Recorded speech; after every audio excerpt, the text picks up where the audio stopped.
Gran Torino. He's just aged, out You of touch. guys can turn on your videos. We're live now. Wait, do you want us to have our videos on? No, but you can if you want. Can now. What if I don't watch them? Molly, blink if you're okay. Can you hold up today's newspaper? Because I'm not trusting this. No, we're fine. Here, it's me and my Uber driver, and we're 5 minutes away from my house. Good, because we're 7 minutes away from the fucking show starting. Give him a thumbs up. He's giving a thumbs up. It's very dark. It's hard to see. Doing it. We saw the thumbs up. I told him I'm a very famous comedian and to just ignore. I'm Facebook famous. I said, I'm sorry, it might get a little dirty on this Zoom call. And he was like, hey, that's how you make your living? I was like, the millions of dollars. Matt Holman, what are the other two things you know about me? Your name's Jordan. Yep, first name Jordan, last name Burton. You're a teacher. I know where you live. Oh, What? Creepy. Yeah. I don't even know where he lives. Jordan and I went to Skinny Dip, if you get what I mean. I'll let Barrett know. He'll start another room.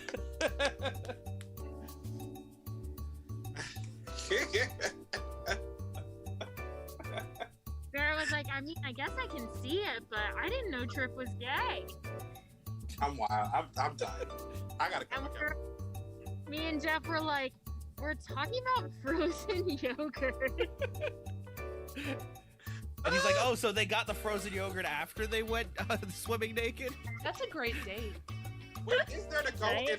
Where is there to go in Norfolk to Skinny Dip? I think frozen yogurt's a little. Well, that's gay. exactly right. We were like, we were in Ghent. Like, where would they have been going? The Hague. They're just out in the Hague, just naked, swimming around. getting- No, with ducks. low tide at the Hague.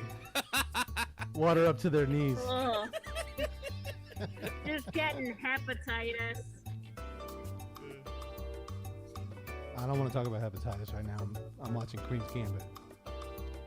No It's too close to spoilers. home. I haven't seen it. Okay, I haven't. Now I know haven't watched it. hepatitis is Everyone in it. says it's I don't good, think that's a but I'm not plot, convinced. Brian. Brian's just fucking with you guys. There's no hepatitis in the Queen's Gambit. It's mentioned. It is mentioned. It's not a big part of the They show. say the word hepatitis. Spoiler. I'm gonna message you, Amber, what it was. Maybe When I was in the hospital, they kept giving me a list of things to look out for when to be worried about my migraines. And now that list is just in my head, and I'm like, they're like, if your headache changes location. So now I'm like, oh God, did it shift an inch to the left? What's going on? Next time you see me, I'm gonna have a bunch of pen marks on my forehead. I'm gonna be really trying to get to the bottom of this. I'm gonna be sipping that migraine cocktail. Is it like an actual drink? That's all. Hepatitis is No, a disease, it's not a drink. it's a combination of a lot of. It's a combination of a lot of pills. Oh, I was thinking it was more like, you know, like Pepto-Bismol, except for migraines. That would be cool. Well, when they gave it to me, it was all liquid because it was in an IV. Pepto-Bismol is they really gave me great the because pill it makes your form. tongue turn black. It makes your poop Right, turn you black. does it? When Yeah, me and 'cause Eric first started. Pepto-Bismol, it has bicarbonate in it. So what basically it does is it does the same thing as like charcoal, which is Yeah. like black. So like absorbs everything out of your stomach that makes it hurt, and then you poop black. Yeah, and when me and Barrett first started dating, he it was literally like 2 weeks into us dating. He came out of the waiting room. The bathroom, and was like, I think. Get in there and wait, boy. Get in there and wait. He was like, I think. He was like, I don't want to freak you out, but like my poop is black. I don't know what to do. And so we Googled it, and we both learned something that day. And then we fell in love. Pepto-Bismol always, I like, it makes me puke, but I think by the time I take it, it's too late, you know, and so I puke anyways. So I don't think I've ever had black poop from Pepto-Bismol because I always end up vomiting. Keep trying. Don't give up yet. I mean, Yeah. yeah, Never Yeah. quit. yeah. I'm just gonna start drinking it just to see. I highly recommend the chewables. That makes sense. Yeah. I think it gets stuck in your teeth, and then it's like a gradual release out of your teeth. Yeah, it's like it's a time release. Yeah. I almost called it a time capsule, but I knew that was wrong. No, but if I were to create a 2020 time capsule, I'd probably put a couple Pepto edibles in there. What would go in a 2020 time capsule? Mask, Tears. A obviously. box full of tears.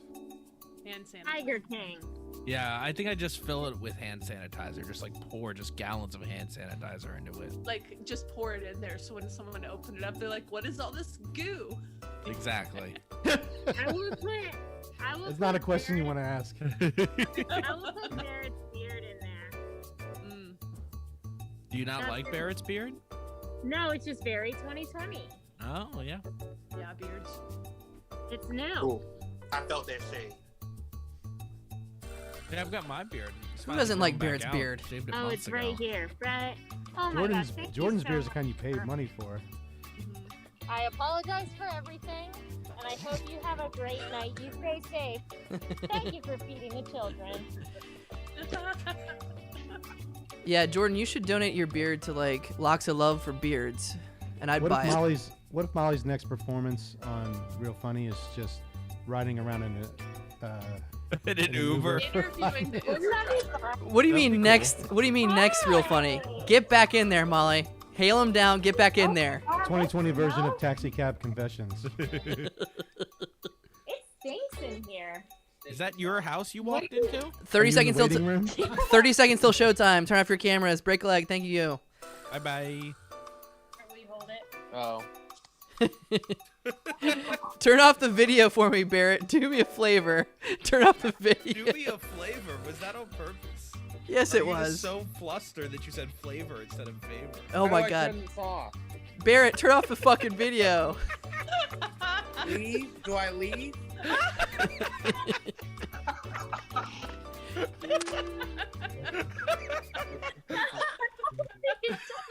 Turn off the fucking video, Molly. I swear to God. All right, Brian, intro me, fucker.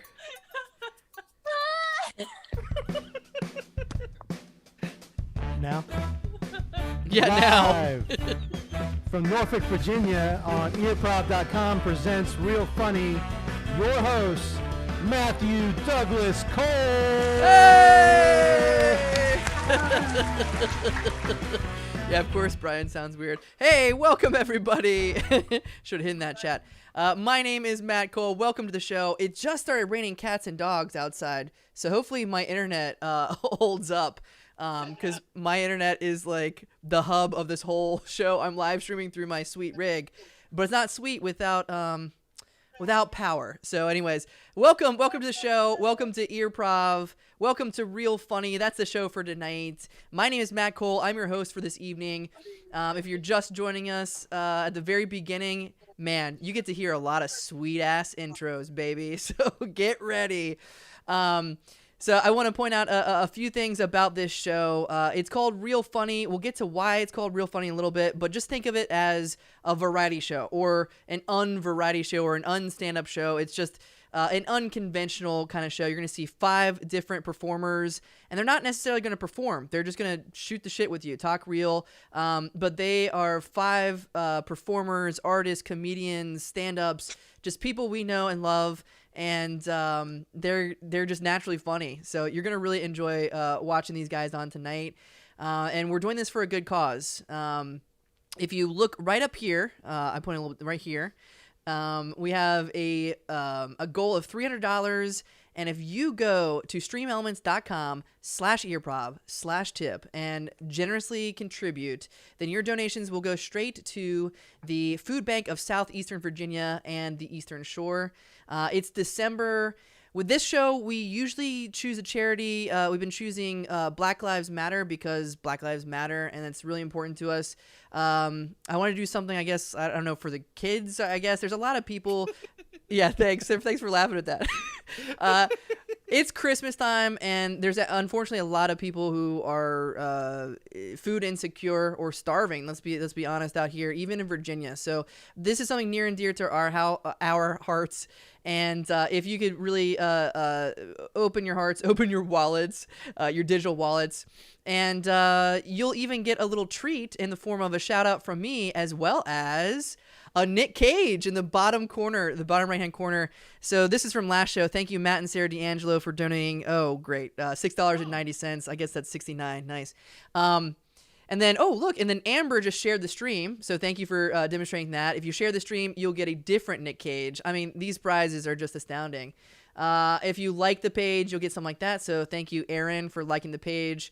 So there's bells and whistles. Don't tell me there aren't bells and whistles with this fucking show.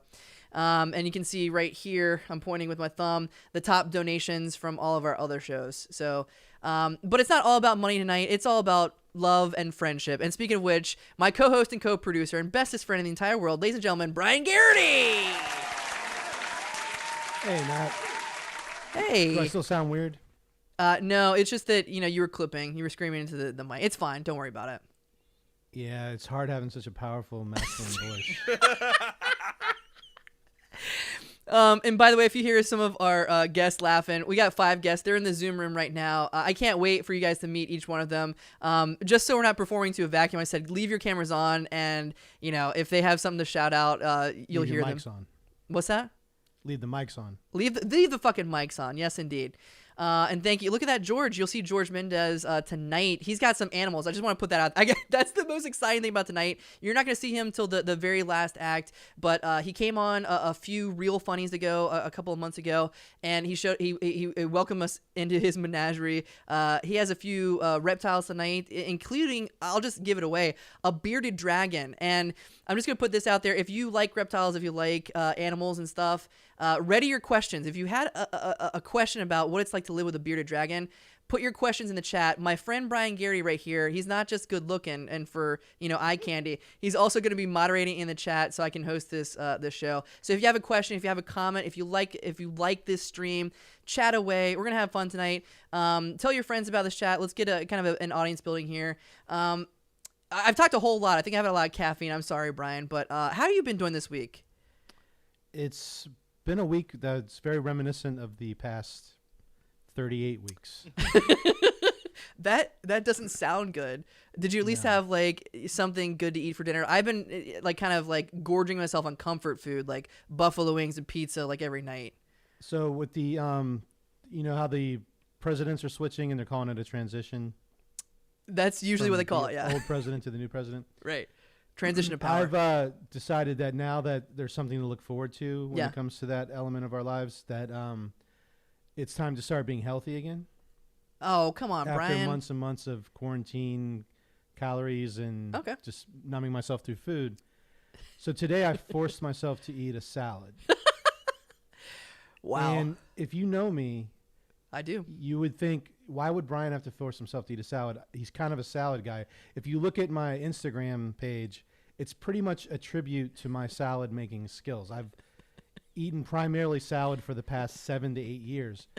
But quarantine, COVID, ongoing coups, all that kind of shit has changed my physical chemistry to where a salad makes me nauseous now. I'm nauseous right this minute. I know this about you. You practically, from having eaten a salad earlier, I almost couldn't stomach it. You bleed banana bread right now, my friend. I'm weaning off because literally for the first time in my life, when the weather turned cold, none of my pants fit. I'm right there with you, man. I have I've 2 never pairs. outgrown pants in the leg. It's always been in the waist. I'm telling you, you shouldn't have bought the skinny jeans, man. No skinny jeans, man. Nobody wants to see that. Nobody wants to see the banana bread guy in skinny jeans. But anyways, I'm a little worried. Yeah. I only want spaghetti and meatballs now. I do not want lettuce. I do not want cucumbers. I do not. It's just gross to me now. Oh wow. I'm like an 8-year-old again. Do you eat like chicken fingers and stuff? No. Oh. I eat good food, but it's bad for you. Well, I'm right there. I think we all have. It's weird. I haven't really talked about this with anybody, but if you haven't seen me in a while, get ready for more of Matt Cole. You mean like 36 hours of nonstop Matt Cole? Yes. What is it? 24 hours of nonstop Matt Cole? Yeah. So not only has my waistline grown, but my ego and the live stream. We'll talk about Coachella. It's coming up. My 24-hour live stream is coming up. But you don't have to worry about gaining weight because you know how to lose it. When are you gonna patent and write a book about your like no fail diet technique? Nobody wants to hear that, but I do know what they do want to hear. They want to hear some performers tonight, which we'll get to right now. That was the banter portion. Next month's real funny. I want you to talk about your diet technique. Okay, I will. agree. I will. Yeah. So I'm gonna go hang out in the chat. Thank you so much. All right, give it up for Brian Garraty. He's gonna be in the chat. He's lonely. I don't see any chat right now, so please chat away. So tonight you're gonna see Jordan Burton and Day Day, Amber Nettles, Matt Holman, Molly Graham, and Jorge Mendez. And we actually already have a donation, which is so awesome. Again, the Food Bank of Southeastern Virginia and Eastern Shore. This is really important to us, and again, a lot of food insecure people right now. We want to help out. So thank you to Ma and Pa Holman, who donated $50. With the comment, don't get me started about Bruce Springsteen. Okay, awesome. I'm a big fan of Bruce Springsteen. All right, so I'm going to shut up now and introduce our first guest. And actually, I didn't pull up the bios, so I'll have to pull up the bios real quick. But he is a returning champion, and it's so good to have him. Actually, and his friend Day Day back on, which we should have had something for Day Day as well. But ladies and gentlemen, here we go. Our first guest of the evening is Jordan Burton. That's right. Jordan Burton is a teacher, a foodie, a comedian with a spunky personality who's always down to have a good time and look good while doing it.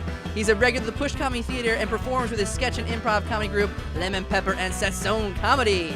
You can check him out on Instagram at SonicJeb_eats. Ladies and gentlemen, Jordan Burton. Oh my God, Jordan. How are you tonight?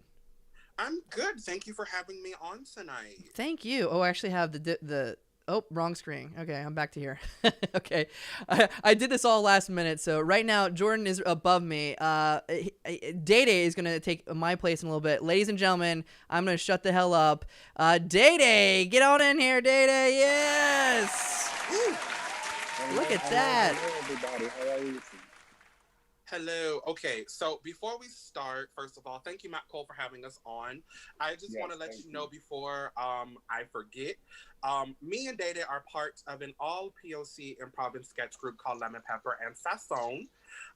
We are having a Christmas time variety show next Saturday at 8. So if you tune into our Facebook, that's Lemon Pepper and Sazon Comedy. We will be going live there. The show is going to be titled The Most Ghettoest Time of the Year. Yes. We have lots of fun stuff for you there. I love that.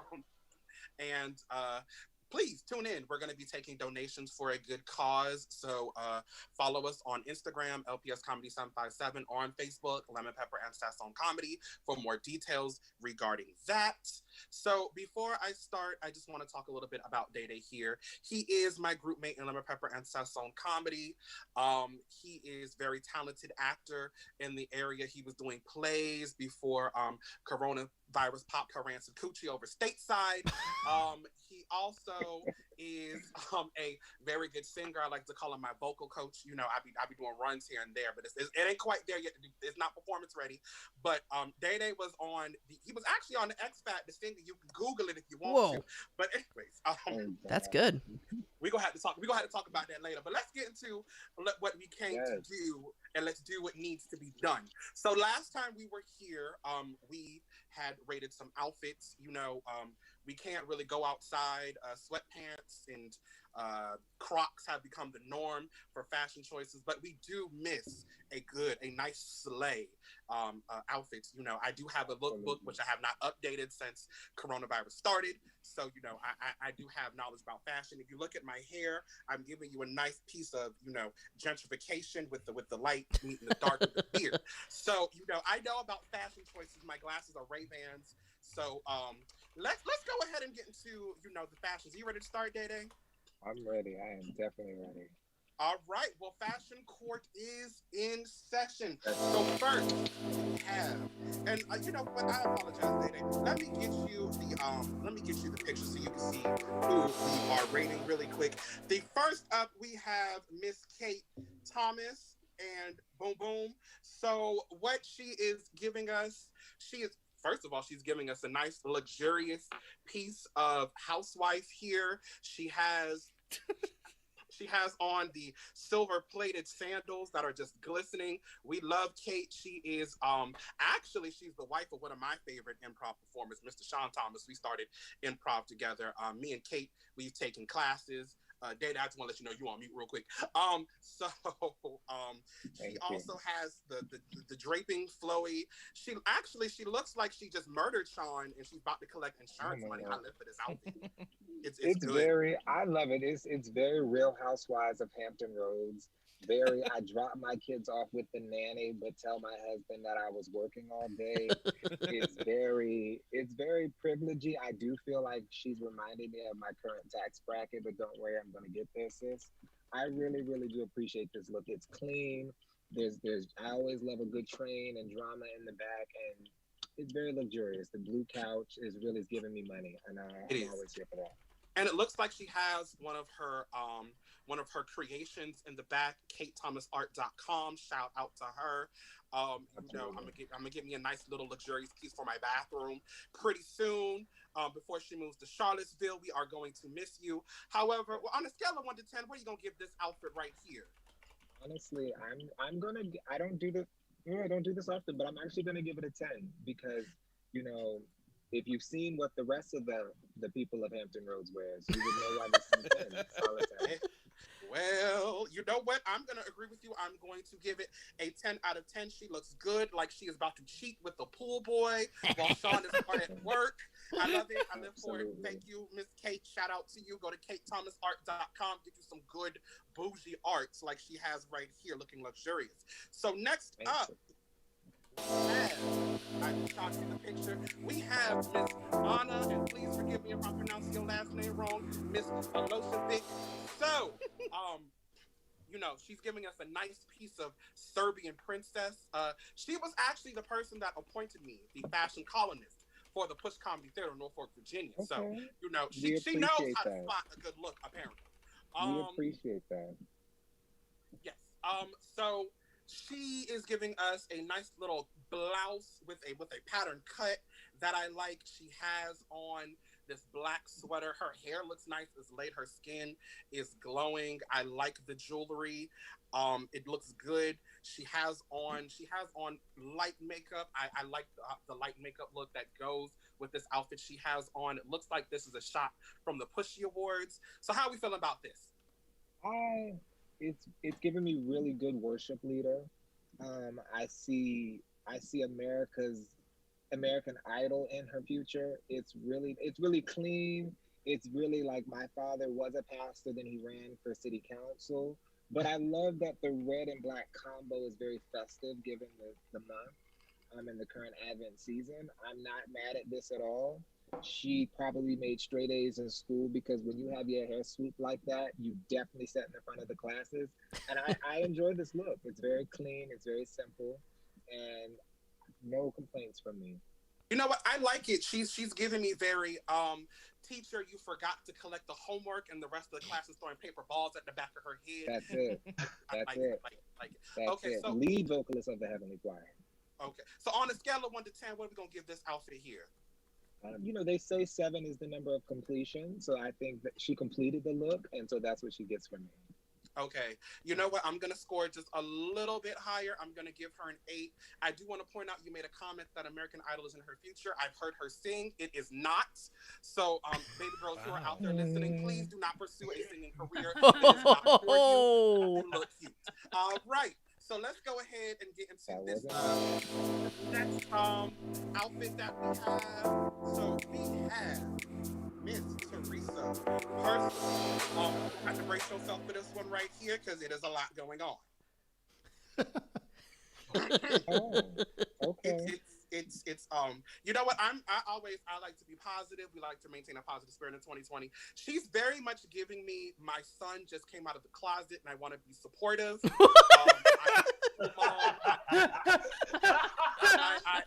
an ally. You know what, so shout out for the allies at Push Comedy. We love Teresa. We started improv together along with Sean Thomas. She does Girlprov, which is a big thing out of Push Comedy Theater. She's on the Diversity Council. I've done a live stream show with her. She is very fun. This outfit is giving me fun, not necessarily fashionable, but it's fun. So how we feeling? There's like this new young singer. It's like Jojo Sawani or something like that. Oh, Jojo, she got the ponytail. Yeah, I don't know. That's the closest thing that I can say I can relate to in this photo. It's I'm going to go to a pride parade, but I also have to go to Zumba. And then I'm also going to be doing Pilates. Honestly, Carol Baskin is probably not pleased because some cat was dyed and skinned so that she could have that outfit. That's all I gotta say on that. You know what? How about we just don't rate this on a scale of 1 to 10, and let's just sentence her to the to the fashion electric chair. All right. Let's go ahead. Next on the docket, we have Mr. Austin Johnson. And it's nice to get a man, in here every once in a while. He's actually, please, he does the roast battle. I'm going to have to get in a slight roast. He's giving me Augustus Gloop wearing Miss Violet from Willy Wonka and the Chocolate Factory. How we feel about this? Jordan, you know what? In the year of our Lord 2020, given all that's going on, I'm going to allow the Willy Wonka Blueberry Suit Man to get a pass because at least it was color coordinated. And to be honest, after our last interaction and dissection of what was going on, I'm going to let this pass. It's okay with me. You know what? I apologize. We actually just rated the wrong outfit. The viewers at home are not looking at what we're looking at. No, that's fine. I changed it. You're looking Austin. Oh, you changed it? Yeah. Okay, we good. All right, so we good. You know what? I'm sorry about that. I'm a little discombobulated. 2020 done got everybody. All right. However, let's bring it back. So I'm a big fan of Austin Johnson. Unfortunately, every time we plan to work together, something falls through and the project don't get put out. But we're still big fans of Austin Johnson. I did say he looked like Augustus Gloop wearing, Violet. However, I am still a fan of the color coordination. He is a big fan of me and my fashion. That's why I inspired him to put, something like this on. But you know what? On a scale of 1 to 10, you know what? I do like the way it's put together. I'm going to go ahead and give Mr. Austin a solid 9. Ooh. Oh, you on mute, buddy? The Lord knew that what I originally said needed to be struck from the record, but I'm going to say that Violet ate a lot of blueberries, so I'll give him an 8 just for that. Okay, so we're going to move on to the next fashion on the docket. We have Miss Sass here. Very sassy. She has an appropriate name for the outfits. You know what? Let's go ahead and dissect this outfit here. I believe, I can't make out what's on that shirt. I believe it's some reference to Star Wars and cookies. It's a very quirky outfit there. You know what? I feel like the look works. I like the makeup. with the tank top to the denim, with the fishnets and to the socks and to the boots. Now, it sounded like a lot is going on here, but it does look very minimalistic. My only complaint here is that I feel like the short could have been a little bit shorter. You know, I like my short short. Okay. This is giving me real Coyote Ugly vibes, but maybe more like Coyote kind of cute. I don't know what we would really call this look. It's very, my kid's name is Dashawn and my boyfriend name is Tyrell, but in a good way. I love the hair color. I love the fact that she's embracing her inner emo, but bless her. That's what I'm going to say. It is a look, and whatever look she was going for, she did execute it. So. All right. Yeah, you know what? I like it too. So, you know what? I'm going to give this a nice 7.5. How about you? You know what? 7.5 is I agree. 7.5. All right, let's go ahead and wrap up our little fashion column here. This is actually a nice little treat because she is also on the show today, Miss Molly. Okay, Miss Golly, Miss Molly, we love it. I do. I actually think Molly is a fashion icon at Push Comedy Theater. She's one of my favorites. She gives me a nice, good outfit. You know what? I'm going to let you start off with this outfit here. How are we feeling about it? I'm actually, it's given that 2020 is the year of the athleisure wear, I'm actually going to go up for this outfit because it is giving me very Kelly Rowland's new Fabletics line kind of vibes, a very Heidi Klum, Kate Moss moment. It's very lax at the top. I can take these pants to a nice dinner date, but I could also wear it in my hot yoga class. So honestly, I'm actually a fan. I love good print with a solid, and so she wins in my book. It does. You know what? I feel like this is a versatile outfit. You know what? Don't take this the wrong way, Molly, but it does look like you woke up in this outfit and you fell asleep with it, but then you put on a nice pump to go out. So it looks like a very versatile outfit. It looks like she just woke up. She's eating her breakfast right there. I don't know if that's an apple, an egg, or a potato, but you know she's eating it sensually and looks good. The hair crinkled and swooped to the side. You know, it's giving me a good piece of quarantine chic, and we love to see it. You know what? What are we gonna give Miss Molly today? I'm giving her an 8.5 because she ate that. You know what? I'm going to give her an 8.5 too. We love to see it. So you're going to check out Molly a little bit later in the show. She has some good stuff, some good advice for you. But thank you for having me. Woo! Oh my God. Yes. Ladies and gentlemen, give it up for Jordan, Burton, and Day Day of Lemon Pepper and Sazone Comedy. Oh my God. Well, thank you guys so much. I love hearing you guys are quite a pair. I love hearing your awesome dynamic, and you got to do me sometime because I don't know, I pride myself in doing some fashion stuff. I don't know. How about that? All right, thank you guys. If you're just joining us, we got 4 more performers, and our next performer is another returning guest. But I want to thank some people right now for donating and sharing the stream. Andrea Jones, thank you so much for sharing the stream. Eva Lorraine of Terror, a great friend of ours, donated $8. Shout out to the Sturgis Street Pipe Crew. So thank you. I don't know what that is. Delilah Haydair, the host of The Sexperts, one of the podcasts I produce singular, yeah. Donated $25. I've had a long fucking week, I'm sorry. And then Patrick Taylor, thank you, as always, for liking the stream. If you like the stream, go ahead and hit like, hit share, send this out to your friends. We have a few more performers, and towards the end of the show, we have an awesome animal show with Jorge Mendez. So get some questions going if you have questions about reptiles, bearded dragons, what have you. You'll hear more of it in just a bit. But our next guest is gonna be Amber. Ladies and gentlemen, let me introduce her. Amber Nettles is originally from Hampton, Virginia, and currently lives in Chicago. She studied comedy at the Push Comedy Theater in Norfolk and various theaters in Chicago, IO, Second City Conservatory, Annoyance, and Comedy Clubhouse. She produces shows and performs across Chicago when we're not in the middle of a pandemic. In her 9 to 5, she works in media sales. She's excited to launch Will It Binge, which I'm helping her produce, her brand new podcast dedicated to all the countless hours that we spend watching TV, especially during the pandemic. Ladies and gentlemen, give it up for Amber Nettles. And look, she's coming live from the studio. How are you, Amber? To be honest, I'm a little freaked out. 34 seconds ago, I got booted off the Zoom call and had to get back in. So, you know, we're all in this together, you guys. Well, welcome back, Amber. Thanks. Amber had a great story for us. I think it was it last month or the month before? All these things run together.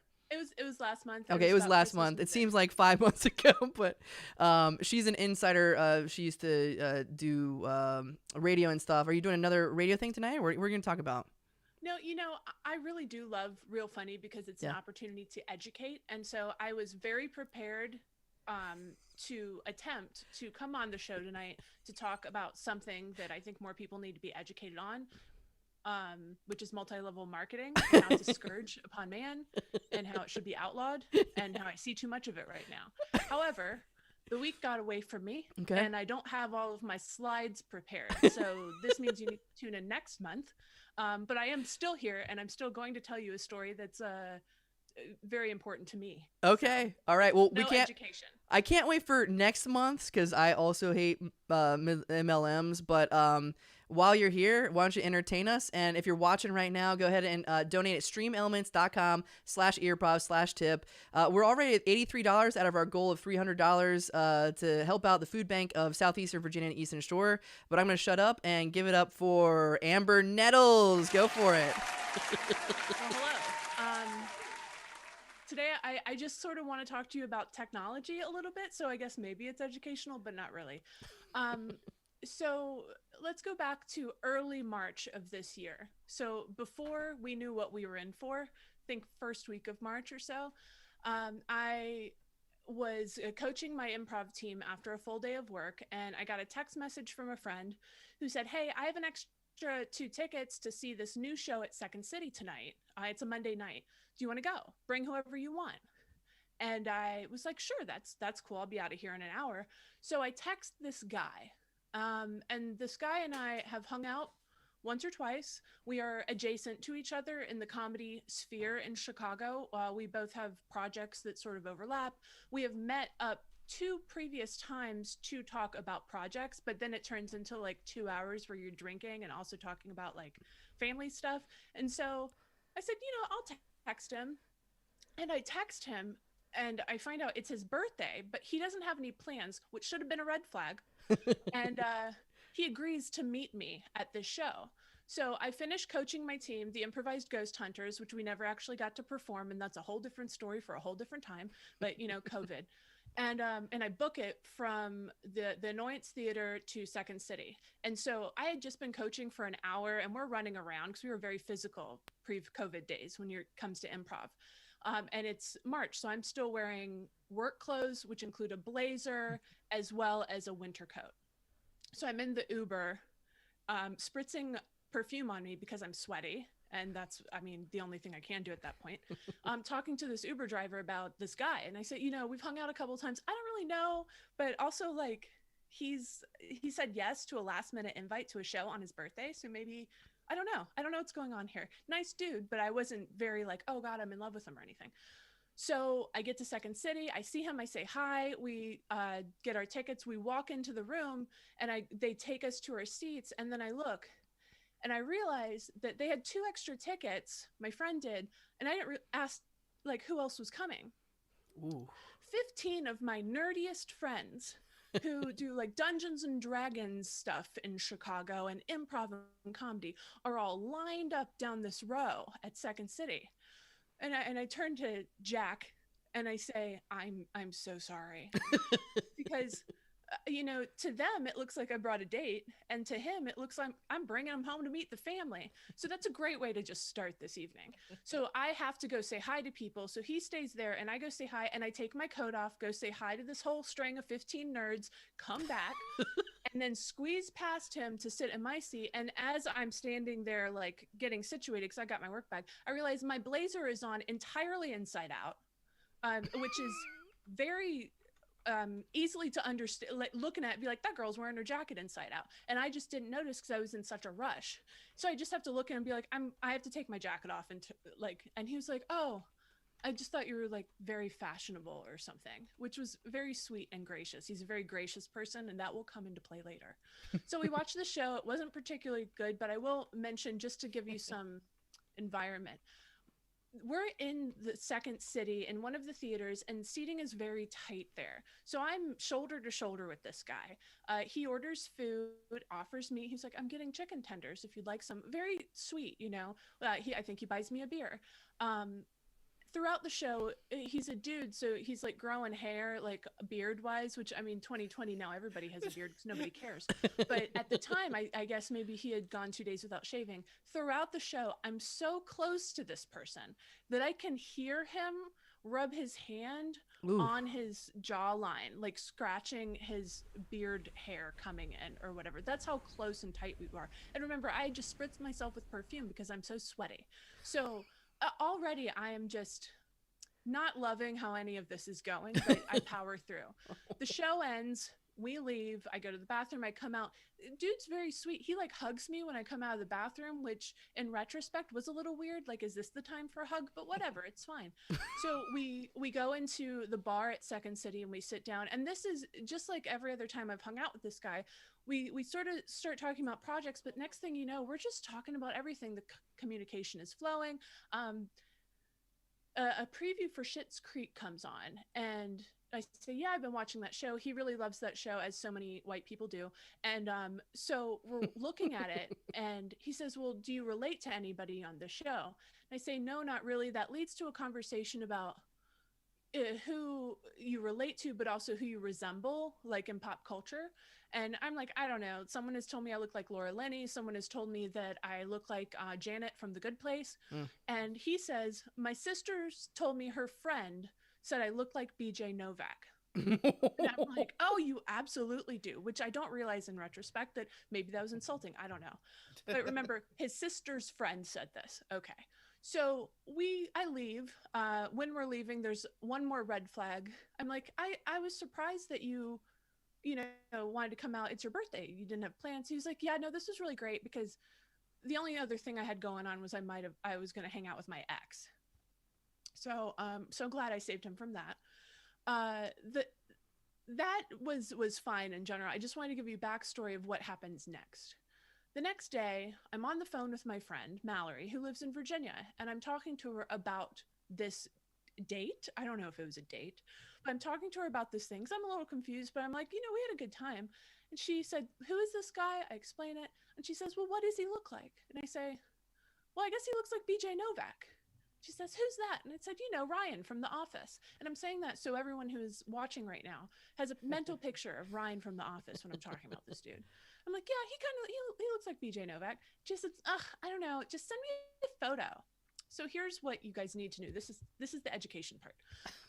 At any given time, there are hundreds of photos of you on other people's phones. And you probably don't realize that. But that's because there are many people in your life like me who screenshot photos of your profile photos, of the photos you put on Facebook, or who do something like I did, where I said, okay, let me go find a good photo of him. So I went to his Facebook profile and I screenshotted his profile photo. And then I said, that's not a good angle. I mean, I don't know why he chose that, but let me go in. Let me go deeper. Oh. And so I go in and I start looking for other photos. Let me get them from a different angle. Let me get them in a different color instead of a blue button up, etc. I go deep enough that I'm like, oh, look, that's a cute graduation photo. Oh, look, it's him and his mom and his sister. Let me screenshot that one. He looks good in that one. So I grab about 5 photos of him and I send them to Mallory while I'm talking to her on speakerphone. I'm like, yeah, I'm sending them. It's cool. And we're chatting and she says, Amber, I didn't get them yet. And I'm like, just I don't know, close your browser and then come back up, or close your messages and come back up. I didn't get them. Well, I sent them. I don't know why you're not getting them. Our phones are so stupid sometimes. Technology is dumb. And we're talking. And I said, did you get them yet? She said, no. And I'm like, wait, hold on. And then I look at my phone. And then I realized what happened. Instead of sending 5 photos, screenshots, deep cuts of his Facebook profile photos, etc., to Mallory, I sent 5 photos of him to him. I sent him 5 photos of himself and his mom and his sister. Oh my God. Old photos that I would have had to like search for. That like, they were scroll in? and scroll. So when I came back to life, because I basically died on the spot, I literally screamed in my apartment. I'm sure someone thought something was wrong, but because my neighbors don't talk to each other, nobody actually called the cops to check on me. I scream. Mallory screams. We all scream. I'm like, oh my God, what am I gonna do? Do I just need to I'm like, Mallory, I think I need to pack a bag and just leave. Leave the country, tuck my phone, break my phone like they do in the movies, remove the SIM card and just start a new life.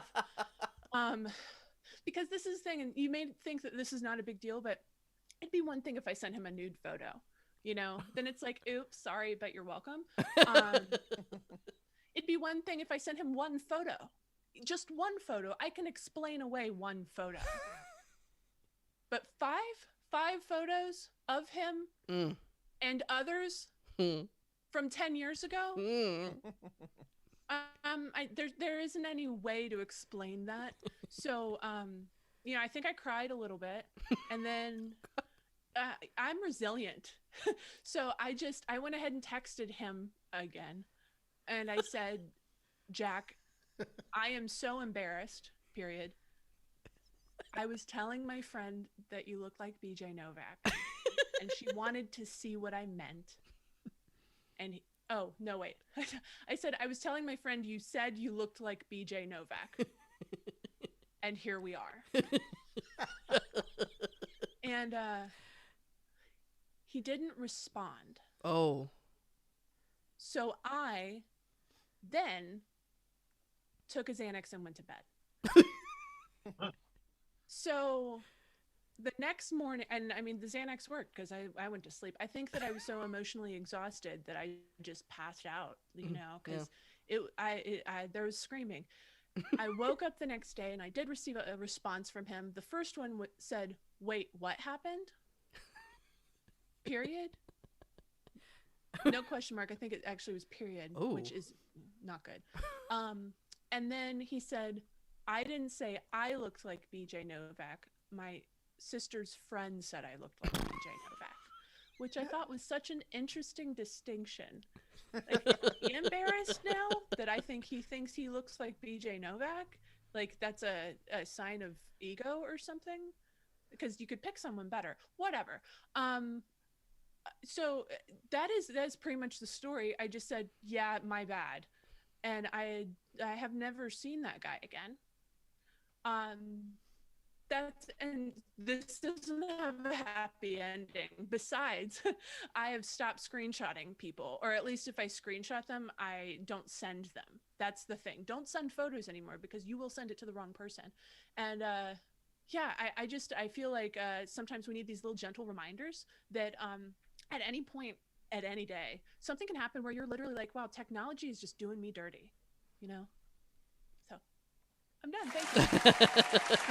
Give it up for Amber, and give it up for the power of Xanax, because you got knocked out like a light there with some heavy anxiety. I love, in fact, I think Derek Munn commented he always loves your stories. You have great stories. And thank you guys for commenting.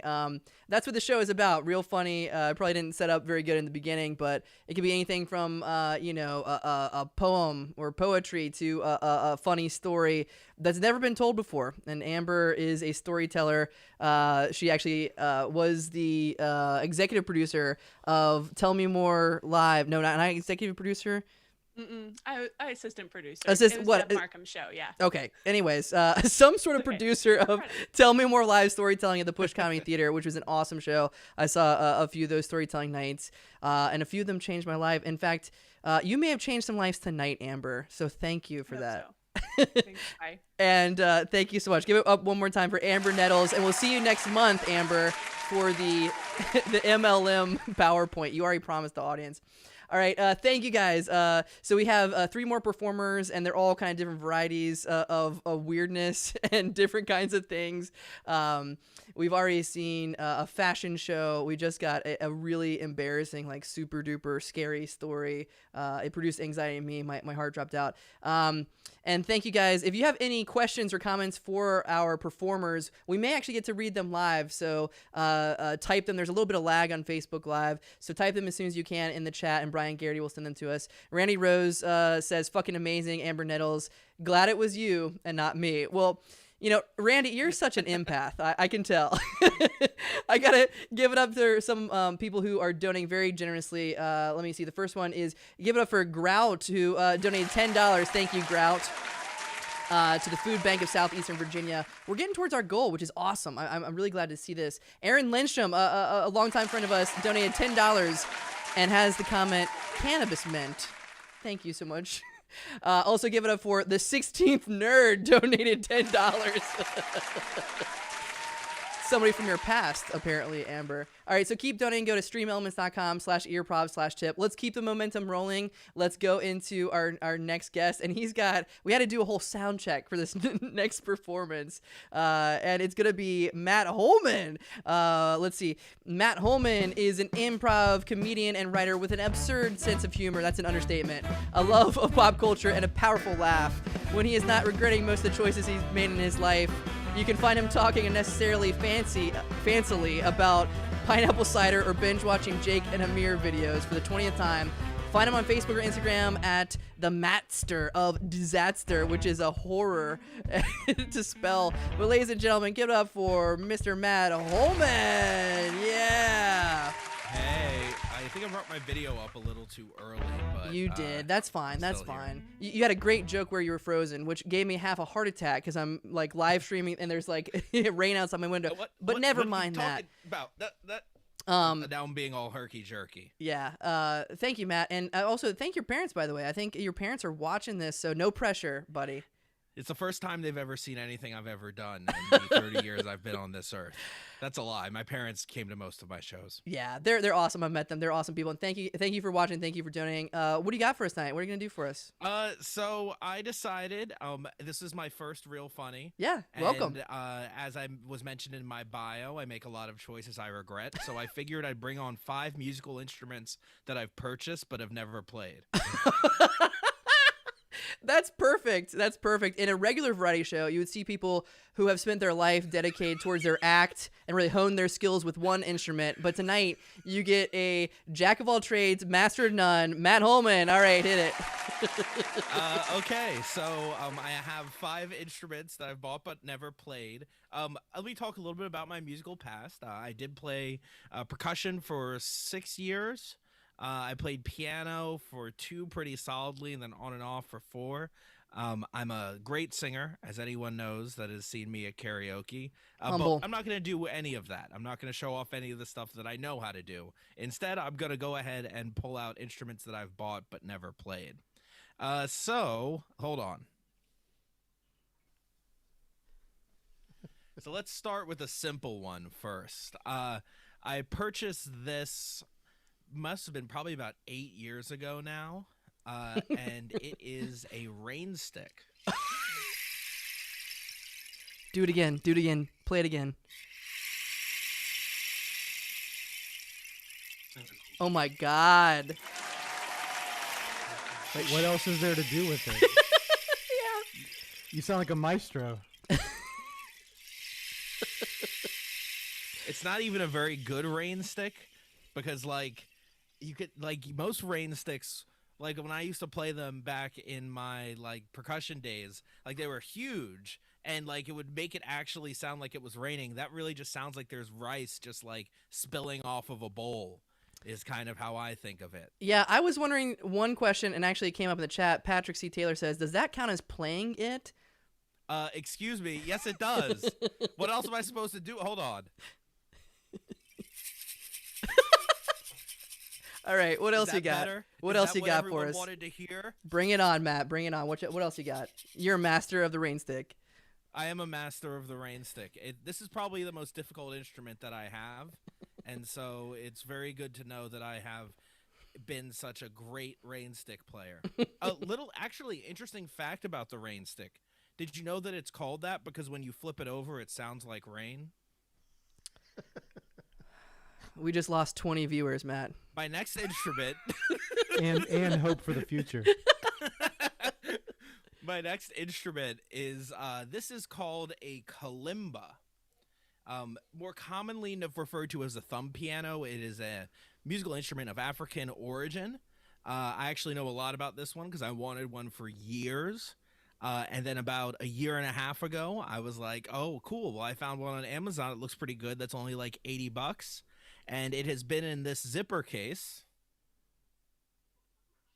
for the past year and a half. So Whoa. Here we go. I'm going to play some kalimba for everyone.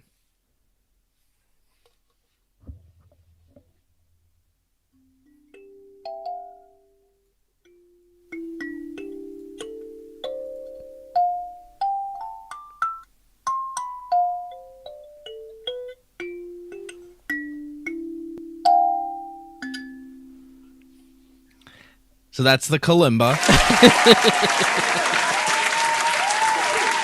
Brilliant.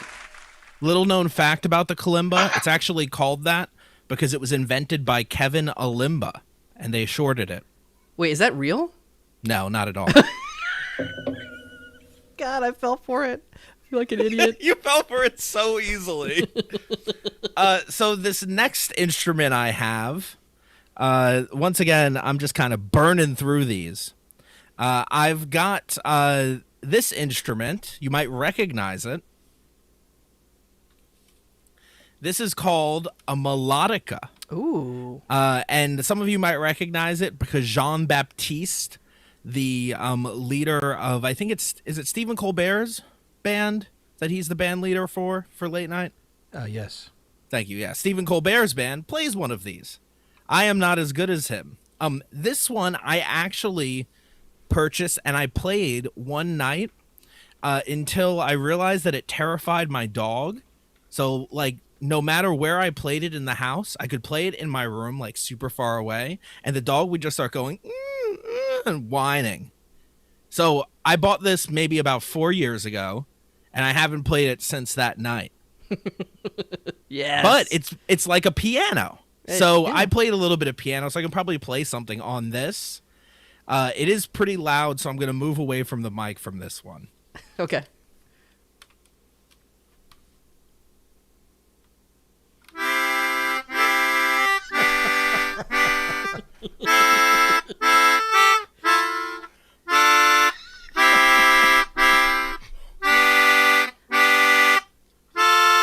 Let it be. That was the Beatles' Let It Be. You don't have to tell us. We know From the that. album Let It Be. I can tell. Little known fact about that album, it was actually made by the Beatles. Well-known fact about that album: we don't have the rights. Uh-oh. I don't want to get busted. Michael, Anyway, so this- Michael Jackson's estate did not get back to us. Oh, you know what? There's another song I can play. That's on awesome. This. Oh, you see what you did, Brian?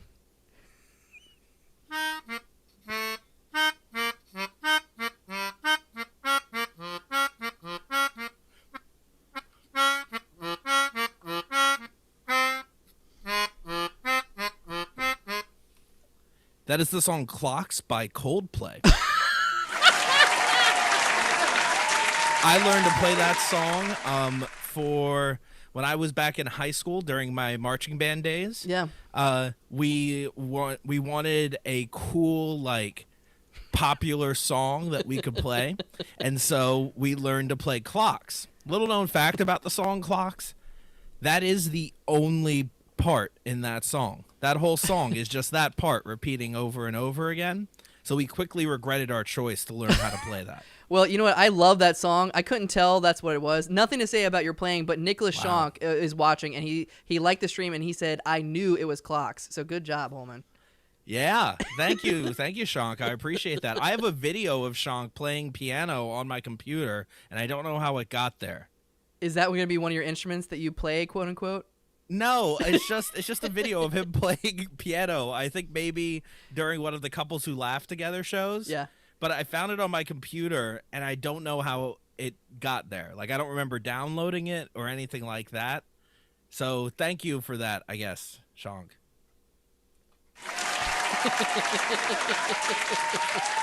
He says he hacked you. All right. Is this your last one? No, I've got 2 more. Okay. This one looks like a real instrument, I have to say. Yeah, well, hey, the melodica's a real instrument. John Baptiste plays it, okay? I don't trust you. All right, go for it. So this is a mandolin, which most of you probably recognized. It is actually the 3rd mandolin I've purchased. The first one I bought for $60, and it had a movable bridge, which is this part. So you had to make sure to set the bridge in the right place, or else it would be forever out of tune. Well, guess who did not set the bridge in the right place? Me. And so I ended up, it's still somewhere in my house. It's literally just the body of a mandolin with no strings or anything on it. So like 3 years ago, I was like, I think it was my tax refund. I was like, I'm going to spend this on something nice. So I spent $300 on this mandolin. Whoa. I've never played it. Brian in the chat just said he had mandolin hands. Actually, that relates to the fact that I tried to play this, but I have this devastating combination of fat fingers.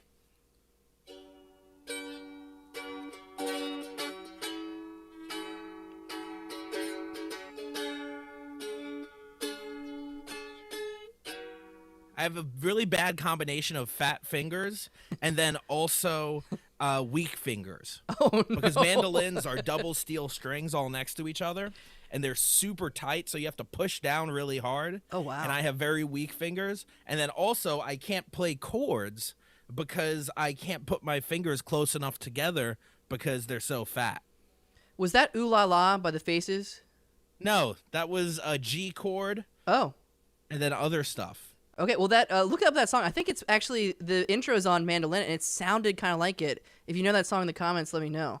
So you may have accidentally played a good song on the mandolin, Matt. Oh, no. Am I thrown off the show now? The whole purpose was not to impress people. And if I have, I feel like now I've done a disservice. You can relax. It's fine. Okay, good. Thank you. I appreciate that. Brian's a better judge of that thing than I am. So the reason I bought a mandolin is in the movie Into the Wild, in which the entire soundtrack is written by Eddie Vedder. There's a beautiful song called Rise, and I wanted to learn how to play it on mandolin. Oh. So I've been fascinated by this instrument. I love bluegrass, but it is another instrument I bought that I can't play. All right, give it up for the mandolin. I like the mandolin because Captain Corelli had one. Little known mandolin fact, actually, it was invented by a woman named Amanda Lynn. Fuck off. So this is my last instrument, which is a frog that you play.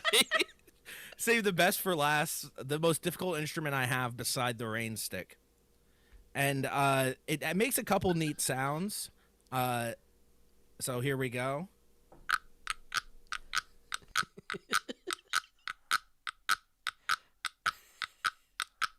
So yeah, go ahead, put that in a remix. And then also you can just like tap on it. Look at your fucking face right now. I love your... Yeah, everyone's always like more cowbell. I'm like more frog. All right, where'd you get this frog from? That's a great question. It says it was made in Thailand, but I've never been to Thailand. I honestly, this one, I can't remember where I got it from. I think maybe someone brought it back from like a trip or something for me. Okay. And gave it to me. Well, if your parents might know. If your parents know and you're watching, tell us where this little froggy came from. We would love to know. Actually, I'm like 40% sure that they gave me this frog. Or maybe it just it was alive at one time. It made it into my room and just kind of died and then became an instrument. That's my other theory. So I've got two theories here. It was either given to me by someone that went on a trip, or it used to be a real frog that died. Eric Pace says, most of these instruments I encountered after starting to work at Colonial Williamsburg. Weird. Oh, yes. Yes, my dear friend Eric Pace, commonly referred to as Grandpa amongst our group of friends, works at Colonial Williamsburg. He's one of the people that dresses up as a colonial person and does stuff. Okay, we finally got your parents to chime in. Frank, your dad says, they're percussionists. We're so proud. Of course we gave you that goddamn frog. Did they give me that frog? That's what he says. Okay. Thank you, Mom and Dad, for giving me this frog. It has literally sat on my desk with the little striker thing inside of it as long as I've had it, but at least I got some use out of it now. Awesome. Give it up for Matt Holman. And those are my 5 instruments that I've bought but never played. I love it. That's exactly what this show is for. Thank you so much. The Unvariety Show. Like I said before, we could book... Except I had a variety. I had 5. Exactly. We could book somebody who just plays an accordion pretty well, but no. We book someone who could play 5 instruments not that well. Sorry, Weird Al, we have our musical guest. You got a lot of applause from Derek Munn and Emily Fletcher. Thank you guys, and thank you, Matt Holman, once more. We have a couple more donations. Thank you guys. You're very generous if you're just joining us. This is earprov.com. We do a live stream every Friday and Saturday night at 8 p.m. We have all kinds of different shows, improv shows, comedy shows, sketch shows, stand-up shows, serious shows, whatever tickles our fancy. But tonight you're seeing kind of a variety show, the Un-stand-up show. Thank you. We got a donation from the actual BJ Novak, which is awesome. $5. Wow. Amber, thank you for telling that story. You've gotten a lot of donations out of it. And Amanda Lynn. Oh, God. We got a $5 donation from Amanda Lynn. Thank you. Okay, I get it. And if you figure it out, you can, make jokes or make me say weird things like Matt Cole's penis or whatever. I just want your money. Really quick, Matt, I just want your money. Yeah, Matt, go for it. I forgot an interesting trivia fact about my frog. Yeah. Did you know that every frog is descended from a man named Frederick Ogg? Brian, can you kick Matt Holman out of the Zoom room? All right, get the hell out of here. Get the hell out. I hope everyone enjoyed Matt. This is the last time he's on the show. We're having a lot of fun. I hope you guys are as well. Go ahead and share the stream. Thank you, Nick Shank, for liking the stream and sharing the stream. We got 2 more guests for you, and our last guest is really exciting. He's coming back on. We saved kind of not the best for last, I'll say, because that didn't great to all the other guests.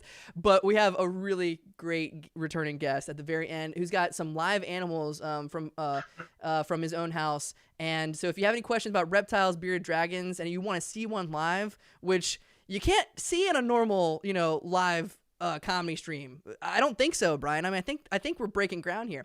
So anyways, I'm excited. And Brian, Garraty, and Molly said, fuck you, because I said I'm saving the best for last. Okay, whatever. All right.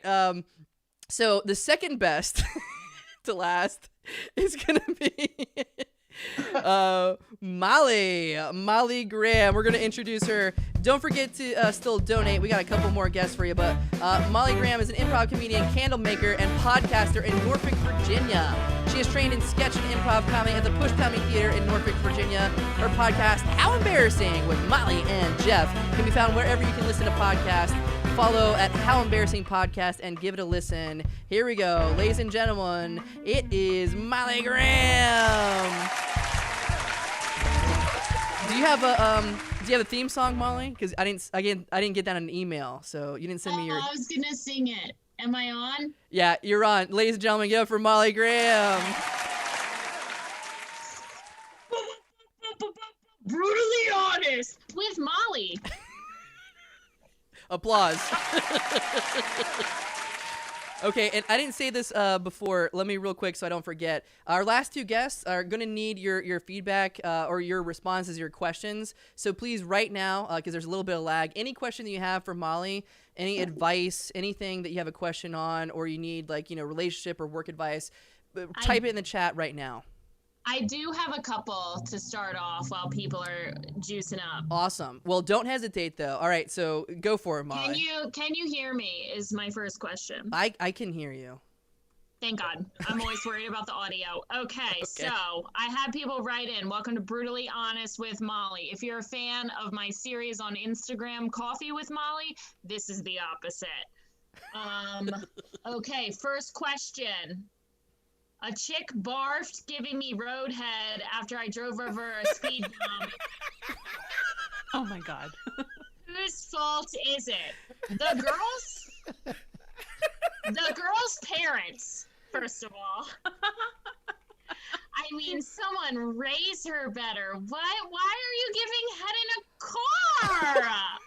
That's not where I thought that was going. Brutally honest. That is so fucking dangerous. Anyway, next question.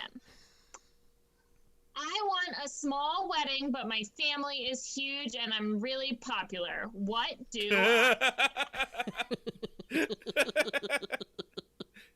Here's what you do, my friend.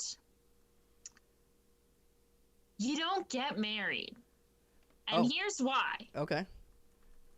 No matter what, people are going to be left out.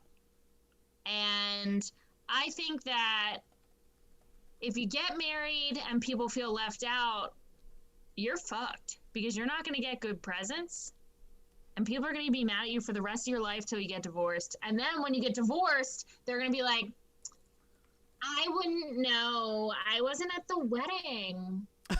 You know, they'd be like totally dickish about it. It also seems like I wrote that question because I have a large family and I'm super popular, but I do want to tell my family right now, all the family that's tuned in, when I get married, at least 65% of you are not invited. Oh.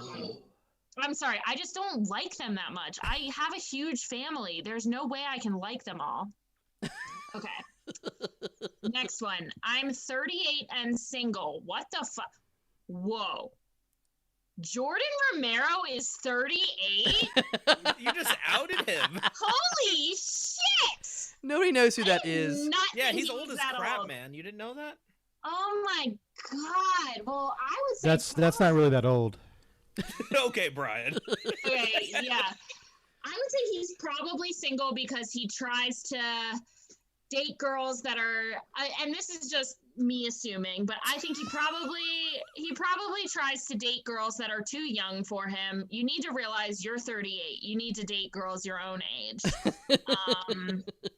That's what I gotta say about that. Next question I got written in, should I disown my daughter and at least make her change her last name? That was from my dad.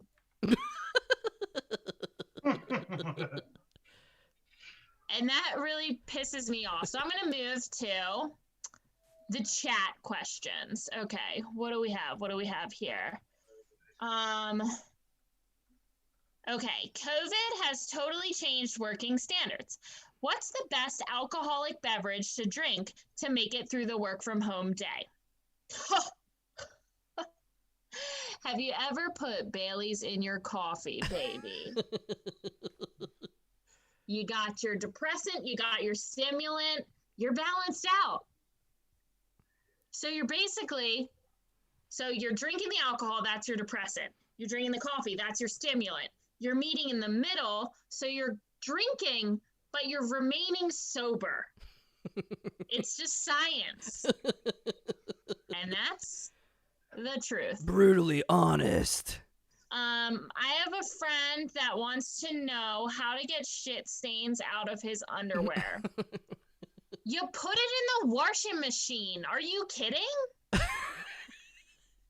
Your Baltimore is coming out washing. Washer. Oh no. Sorry, I meant washing machine. Yeah, if you just have a clothes washer, you pop it in there. I've never had a problem with getting shit stains out of anything. What have you had to get shit stains out of besides underwear? Oh.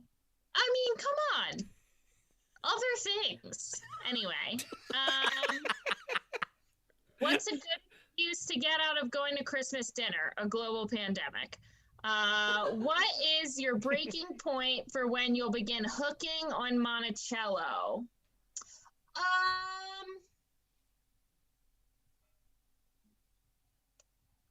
I'm almost there, honestly. God, I don't know. I've never really thought about being a hooker. I don't think I'd be that good at it. I'm a little too mouthy and not in the right way. You know what I mean? Oh, God. Okay. My siblings and I fight a lot. How can I be sure we will like each other in the end? Okay. Have you ever seen Keeping Up with the Kardashians? Hear me out. One thing I love about that show is they get in horrible fights with each other. They get in terrible fights. They don't talk to each other for months at a time. But at the end of the day, they always have each other's backs. And that's what I like about the Kardashians. People hate on them, but I really love the Kardashians because at the end of the day, they are a family. They like each other in the end. So if you and your siblings fight a lot, change all your names to start with the same letter and get a reality television show.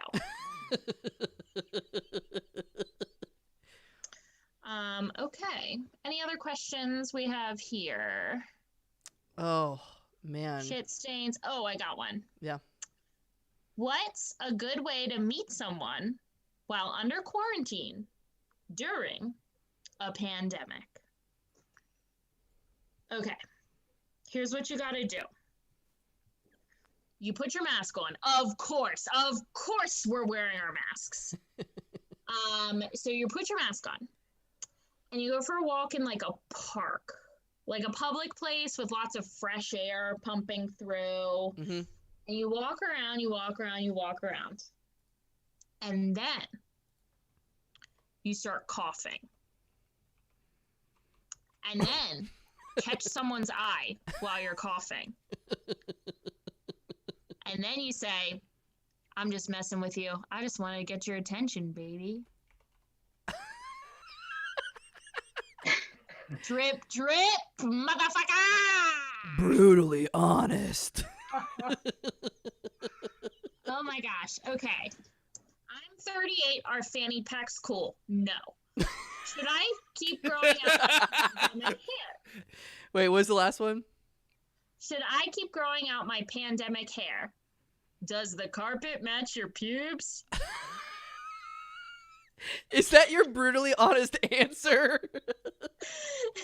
I just mean you should either go longs and longs or shorts and short. I'm a simple Uber driver who tries to make money to feed the children. How can I make more money to feed the children? You get a famous comedian in your car. She leaves you a 5-star review. And what? She tips you $10 because she's buzzed. And that's how you feed the children. Brutally honest. If you had a superpower, is this going well or is this going really bad? On this show, it's all going well, Molly. Yeah, I think we have time. I kind of feel bad. I feel like one time, you guys had me on this Experts live show, and I was kind of drunk while I did it, and I ruined the whole show, or that's what Jordan Romero told me. You can't ruin that fucking show. I was so embarrassed. I thought Matt Cole was mad at me forever. So this time, I'm drinking blackberry seltzer water because I had 3 beers at my friend's house before I started this. Don't listen to him. He's just old and bitter. Yeah. Right. Okay. I'm not over 38 though. What should I do when I'm on a live stream and I make fun of someone for being old who is basically the same age as your girlfriend and she sees it? Wait, what? That's me. I need advice. You made fun of someone for being old. I said Jordan Romero was old as shit and he's 38. My girlfriend's 37. Ooh. Oh, she saw it? Yeah, she's watching. She's up late for the 37-year-old. Matt, I gotta say that's really fucked up, and you should probably send me a gift card to Cold Stone Creamery. Send you a gift card? Why? Yeah, I'll give it to her. All right, give it up for Molly. I just want to say, I do want to apologize. I feel like that didn't go as well as it did last time. I had a smaller sign. I also am drinking seltzer and not beer. But I do have a couple things to plug. Can I do that now? Yeah, awesome. And Molly, I have to say, I mean, this is my show, and I'm trying to make us look good. But I honestly have to say, anytime you come on, you're just hilarious, and that's the idea of this show. Is like whoever comes on, we ask you on for a reason. So yeah, okay, I do. We know we're either going to laugh validation. at you or laugh with you.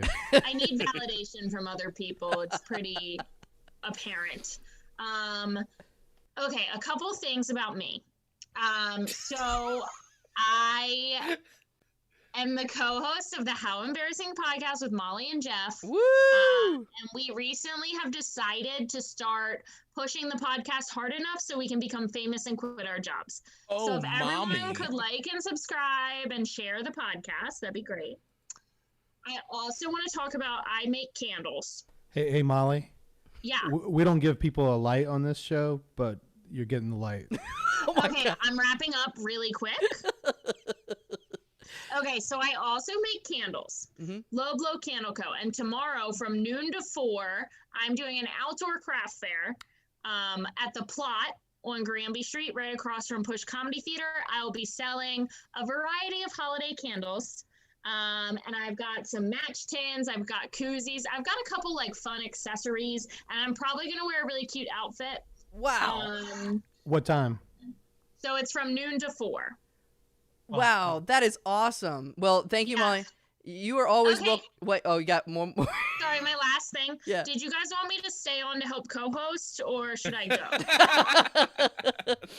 go? Brian's abandoned me. Oh, hey, Amber Nettles. I know she's a performer, but she typed in the chat. The candles are amazing. She has your monthly subscription. And it's awesome. So, and I Molly even.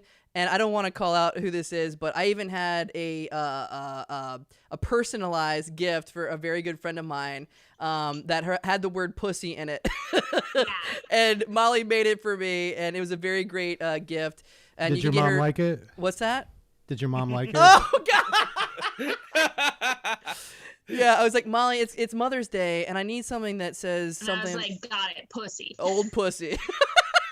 Okay, well, this show became X-rated. I'm very sorry for anyone who's Sorry, listening. I'm really sorry. Bye. No, bye-bye. Give it up for Molly Graham. My Venmo is MEGram1210. Thank you. M.A. Graham. Okay, Venmo, Molly, or donate to the food bank. Whichever, it's your choice. No, thank you guys for donating. We got one last, and again, this is a really unique, exciting opportunity to see some live reptiles. I'm really excited about this. But I have to thank some more people who donated. Frederick Ogg, aka Frog. Frederick Ogg donated $1. I'm gonna have to put like you gotta reach a certain donation for me to say your stupid name. Thank you, Frederick Ogg. Kevin Alimba, god damn it, donate $10. The comment was, Matt Holman is a natural on my namesake instrument, Wakanda forever.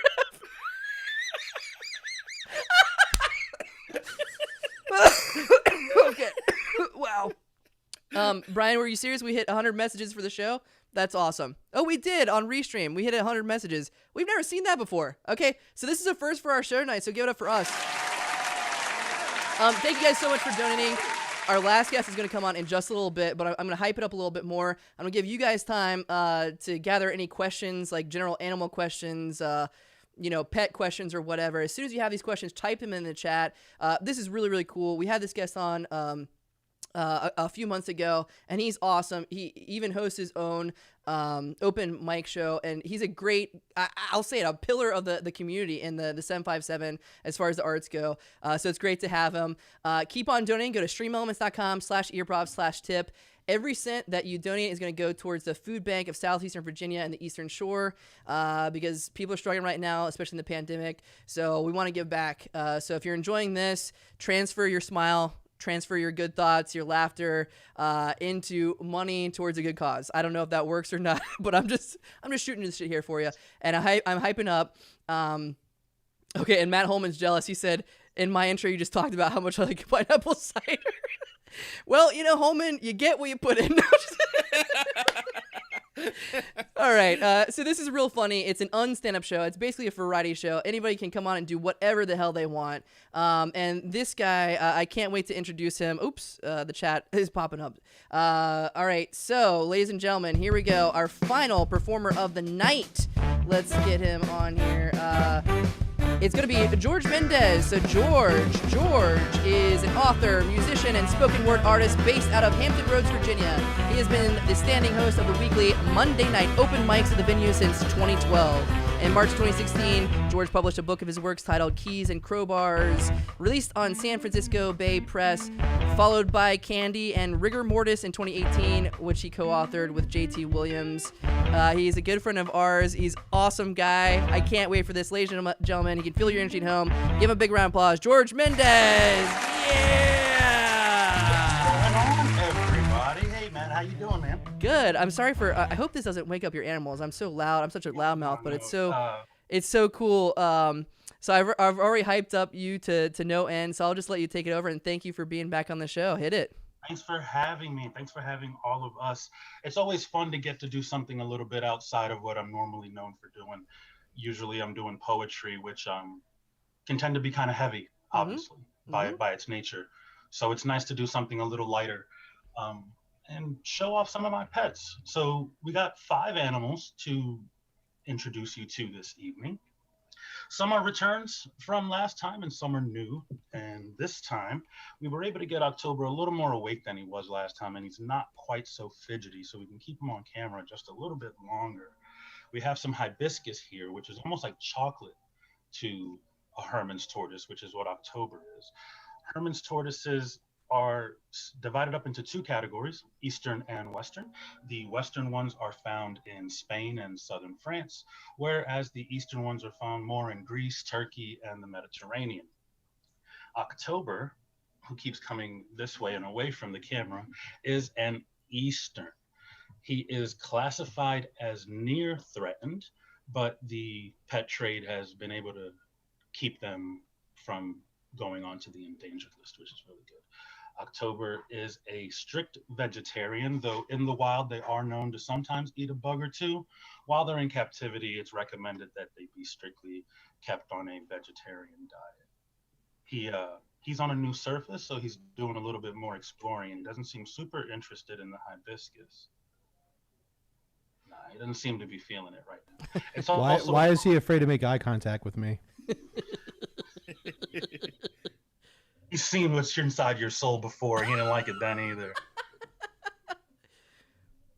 Wow. As you see, I'm rubbing the back of his shell here. This is a very sensitive area for them, and it just kind of feels good. It's like being, for a dog, getting rubbed behind the ears. It kind of calms them down a little. Okay, I may seem like an idiot here, George, but they can actually feel on the shell?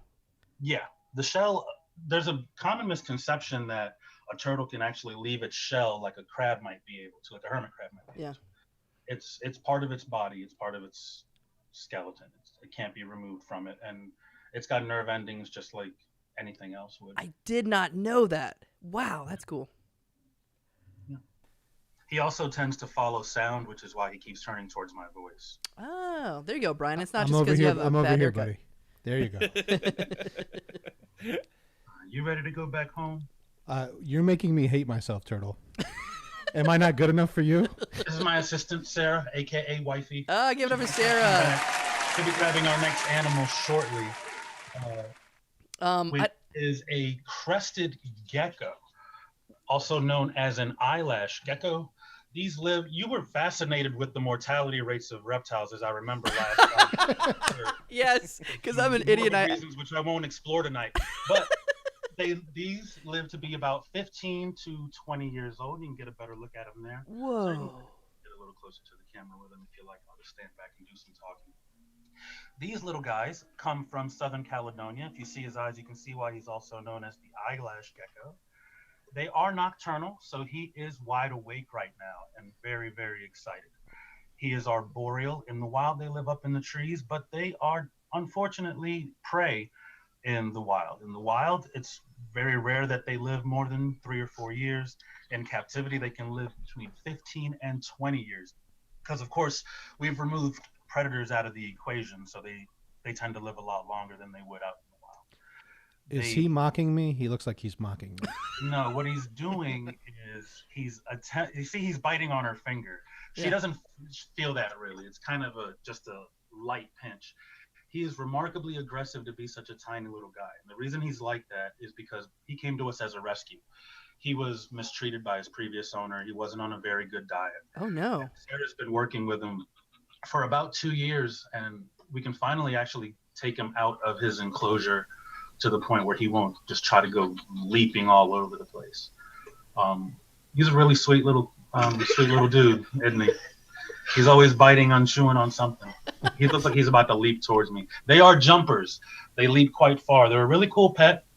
Their tail is semi-prehensile, so they'll use it to kind of hold on and grab stuff, but they can't really hang from it necessarily. And if they get too scared, they will drop the tail, but it does not grow back like a lot of other lizards. Oh These my little god. guys were discovered back in 1866, and we actually thought they were extinct for a little while there, and they were rediscovered in 1994, and then introduced to the pet trade. Whoa. And this is what a natural one looks like. When he gets upset, they call it a fired up or flared up. They can change into a much darker color. And some of the ones in the pet trade have been bred to have some really brilliant oranges and whites in them. Really, really pretty animals. This is more of a natural looking crested gecko. He's going to get back into his home because he's getting a little agitated. We're going to move on to our next animal on the list, Nice. which is new to the zoo altogether. We were super excited to get this one. She's our second bearded dragon.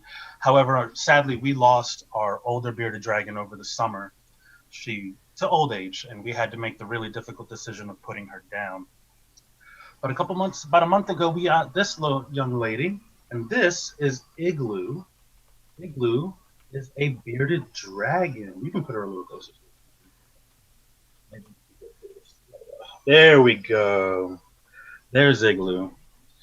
Igloo is a bearded dragon, which are native to Australia, and her specific color morphs, which might be a little bit difficult to see in this lighting, but she is stark white, paper white, Wow. which means she's a hypo-zero. Hypo meaning she is hypomelanistic, which means the literal translation is no pigment, but that's a bit of a misnomer because they do have some pigment, some dark pigment, but because of the zero, which means no pattern, that dark pigment does not show up. So she appears as a solid white bearded dragon with no markings, and the older she gets, she's only a couple months old now, but the older she gets, she will get whiter and whiter and whiter, much like Republicans. Whereas the first one seemed scared to make eye contact with me, I'm afraid to make eye contact with that one. She's a sweetheart. She is an absolute sweetheart. Early in their life, right now, she's mainly on a diet of bugs, because they need a lot of protein when they're little. As they get older, that turns more into vegetation with bugs as a treat. We're slowly starting to introduce her to greens now, and she's doing really good with them. She's a handful. She's got a lot of personality too for such a little thing. Do you guys buy bugs by the bulk? Yeah, we buy tons. Almost everything in here eats some sort of insect, so we have to keep them on deck. Wow. I have a comment floating around that very impressed about your info on all these. I have kind of a question now. When you're looking to kind of like build on, kind of your pets and stuff, do you look them up first, or do you find out this stuff afterwards? All these cool facts and stuff. It depends. So in many cases, so for example, with Barley, the crested gecko, somebody offered him to us, and we took him because we knew he wasn't being taken care of, and we didn't know enough about him to know what was being done incorrectly. So we had to kind of learn after the fact. That makes sense. Whereas with the bearded dragon, the tortoise, the hedgehog, we did some research first. We wanted to make sure we'd be able to care for this animal properly before we made the investment, not just the financial investment, but the investment in this animal's life. So has there been any animals where you actually like maybe saw or heard and you're like, oh my god, I would love to take care of this animal, and then you just couldn't for some reason or Oh another? yeah, there's a lizard called a tegu. It's a black and white tegu. It's a gorgeous animal, but they roughly get 5 feet long when they get fully grown. Whoa. And I wouldn't have the space for it. I wouldn't mind a larger, like October, who you met. He'll only get to be about 8 to 10 inches long. But something that gets super big, like a sulcata, that can get to be 3 feet tall. I really like something like that. But again, space, and they're not hard to take care of as long as you have the space. This is awesome.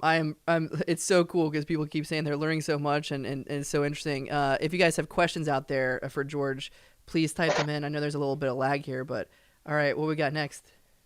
All right, so up next, and this is probably going to be a little bit difficult to see, but if you just Google Black Widow spider, you'll see exactly what this looks like. They all pretty much shit. exactly. Oh, yeah, you can see that probably, huh? Yeah? Yeah. Right so there. This is a Black Widow spider. The females live to be 1 to 3 years old. The males, on the other hand, only live about 1 to 2 months. Reason being is they eat the male after they mate. They take in the protein. So males in the wild don't live very long, but they're also more plentiful because of that same reason. Nature has a way of balancing itself out. You saw the bright red hourglass on its abdomen. That is a signature sign of a black widow. Black widows kind of get a bad rap. They are the most venomous spider in all of North America, but they're not as deadly as everyone assumes that they are. The term black widow more so comes from the fact that they eat their mate than their danger to humans. Aha. Unless you're allergic, you're probably not gonna die from a black widow bite. You're probably gonna be sick for a couple days, and it's not gonna be a good time. But unless you're allergic, you're gonna be fine. As a matter of fact, there are 2,200 black widow bites a year in the United States, but 0 reported deaths since 1984. So it's not the death sentence that everyone considers it to be. You'll just wish for death. Yeah, you want to be dead, but you're not gonna die. Wow, that is Good to fascinating. Randy Rose in the comments right now says he used to catch black widows a lot at his place in Hampton Roads, Virginia. Living Museum is always looking for them if you're looking to offload the widow. Wait, hold on. No, no, Randy. It's funny you mentioned that because we watch a couple YouTubers who are also pet keepers. Yeah. We learn a lot that way, and one of the YouTubers was mentioning how they're not dangerous and they're very easy to keep as pets. You open up that lid and every once in a while drop a cricket in. And as far as the black widow is concerned, she's living the life. Every once in a while, food just magically falls from the sky. Sarah's God, basically, to this black widow. She's the keeper. She pretty much takes care of all of them. All right. I mean, you're so knowledgeable, George, and I don't mean to put you on the spot, but I'm curious about this allergic.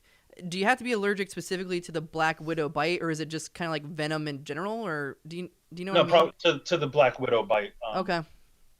A black widow bite is going to be different from a brown recluse bite, from a yellow jacket murder hornet. I see someone at Matt. You want to know how October got his name? Yeah. October's my favorite month. Yes. It's really just that simple. I love October, and when I got him, he didn't have a name for probably the first few days, and I told Sarah, I said, when I'll know it when it'll just hit me. And one morning, I used to keep his tank in my bedroom. One morning, I woke up and good morning, October. It just came out supernatural, like it was like I had known that already. And We have another audience question, which is, what kind of turtle would you recommend for a single mom? Michelangelo. It's got a long staff. Donatello. Oh, what am I doing? I should know better. I said the wrong turtle. I'm ashamed of myself. That shelf behind me has all of them. I should know better. That's okay. Michelangelo has 2 thingies, I guess. But a joke like that, and George doesn't consider himself a comedian. Poems and shit, man. All right, who else we got here? Oh my All right, God, a returning champion, I Here's think, our right? last one. This is our only mammal in the family.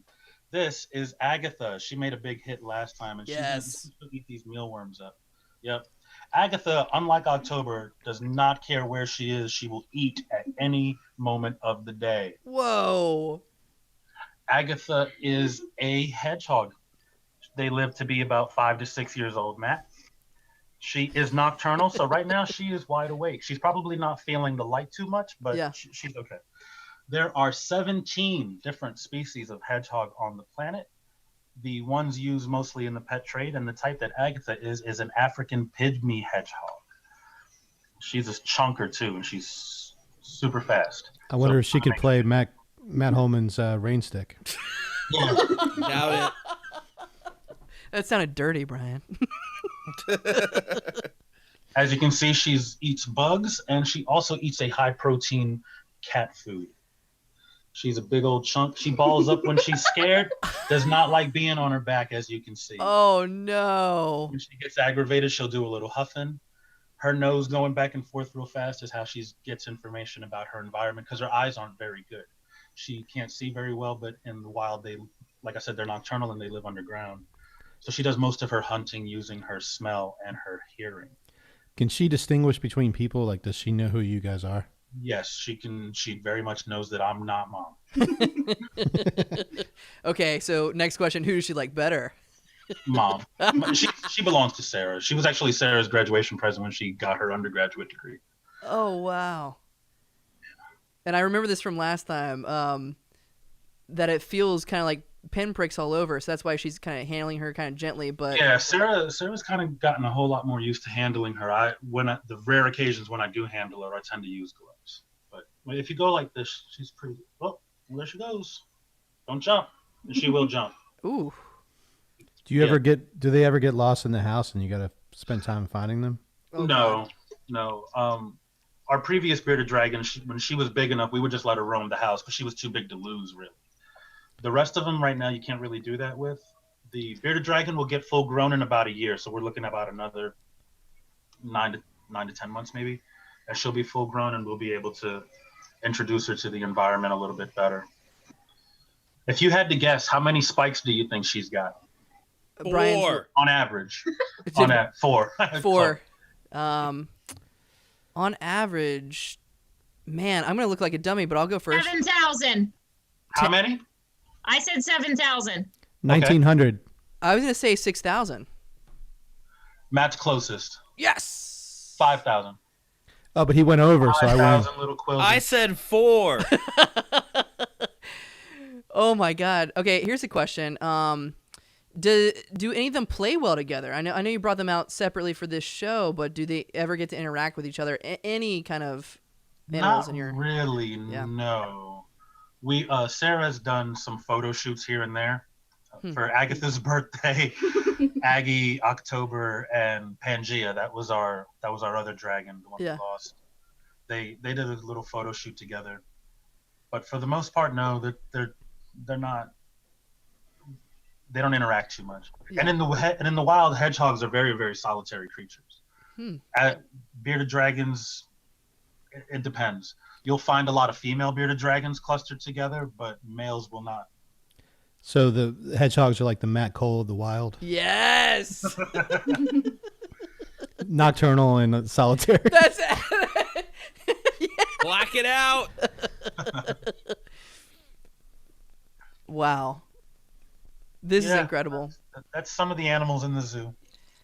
That is so amazing. Thank you, George. This is always. I'm gonna give you a round of applause. So I don't want to scare anybody, but give you a round of applause there. You guys could start a business bringing those to children's birthday parties.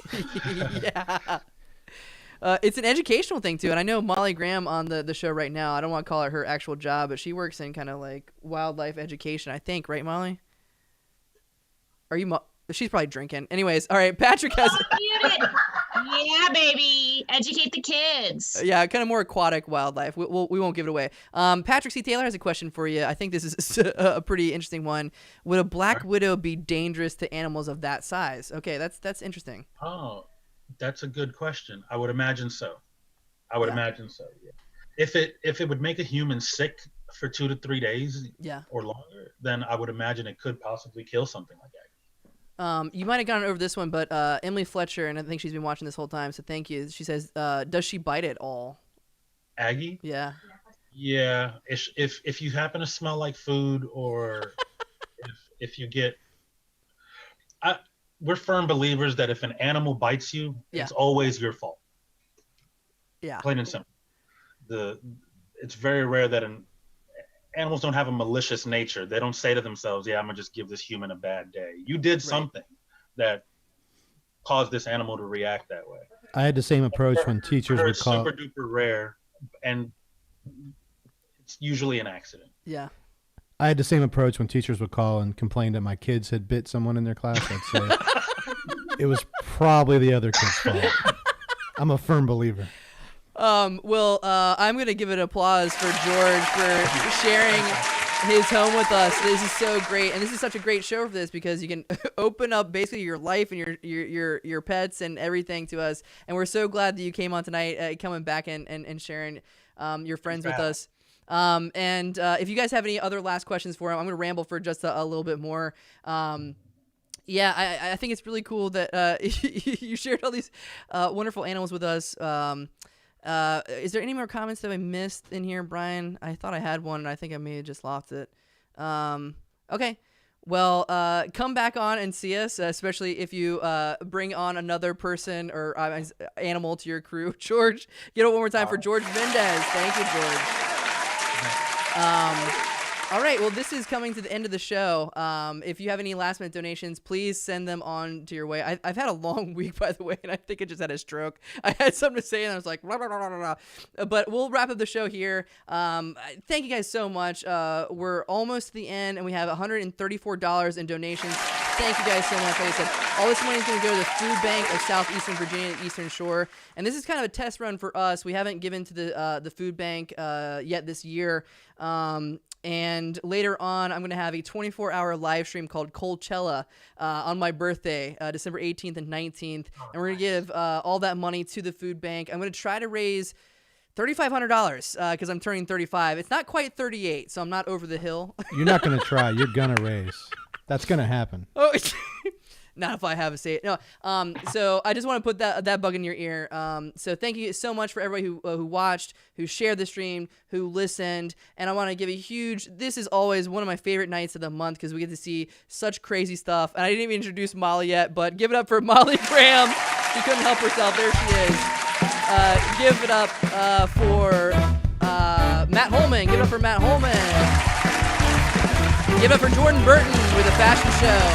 He started off the night right, and I love his new hair. Love the new hair. And Day Day, he's not here, but give it up for Day Day. Give it up for George. Here comes George. And Sarah, yes. And also give it for Amber Nettles. Like I said, this is so much fun, and all of you guys brought something different to this show. If you like this show, tell your friends about it. We do this every first Friday of the month.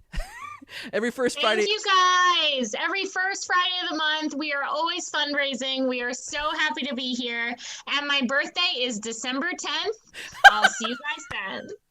Molly's a great co-host, by the way. I think she's and give it up for Brian. I forgot. Give it up for Brian Garraty, the actual co-host. The actual co-host. He might be kicked off though. Yeah, this is every first Friday of the month at 8 p.m. We also have shows on Saturday night at 8 p.m. I want to tell you about tomorrow night. Tomorrow night, let me bring this up here, is Sober Saturdays. So this is not necessarily a comedy show, but John Regan Wharton, one of our good comedy partners, he's just like a fucking absurdist, man. This guy is really funny and crazy, but he has a great perspective on what an alcohol-free life is. He's been...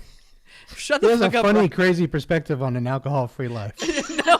Well, he talks about like what it means. Wild. He talks about what it means to be an artist and alcohol-free. So it's actually a very, very interesting perspective. So Don's a good guy. Yeah, don't wait on the show. Like, listen to it tomorrow. It's gonna be a call-in show. Brian Garraty is gonna be a fucking screener because we got some bad calls. We got our first set of hecklers last time, and they said some no words. But Sober Saturday is hosted by John Regan Wharton every first Saturday of the month at 8 p.m. on earprov.com. You can call in at the phone number there. It's a really fun show. And then, like I said before, Coachella This is going to be wild. I'm going to stay up for 24 hours. By the way, I freaked myself out because I looked up. There's actually a guy 5 or 6 years ago from Virginia Beach who was 35, and he actually died during a video game live stream that he was doing for charity. So knock on wood, I hope I survive this thing. I'm going to stay up for 24 hours. And That's so fucking weird. Isn't that What? fucking weird? Wasn't his name Mark Cole as well? Now that I think about it. I seem to Tune remember reading in- that article. Tune in to find out if Matt Cole survives his 24-hour live stream. Oh my god! This is like what is that James Franco movie where he gets 128 hours? This is basically your 128 hours.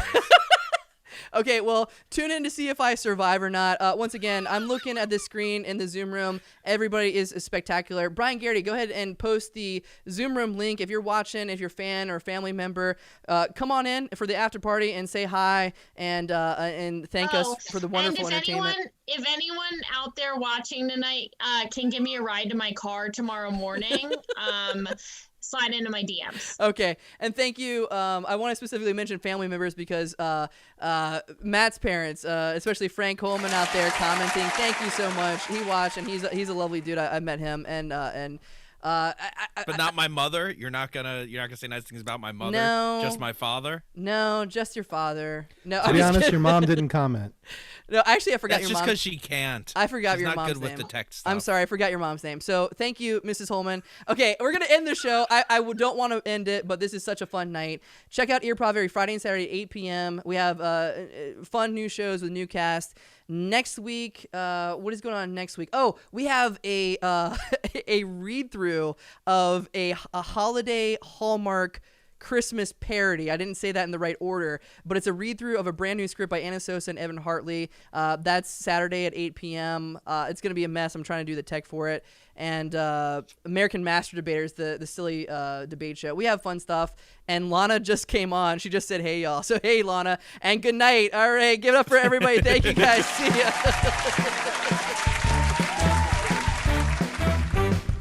Are we still live?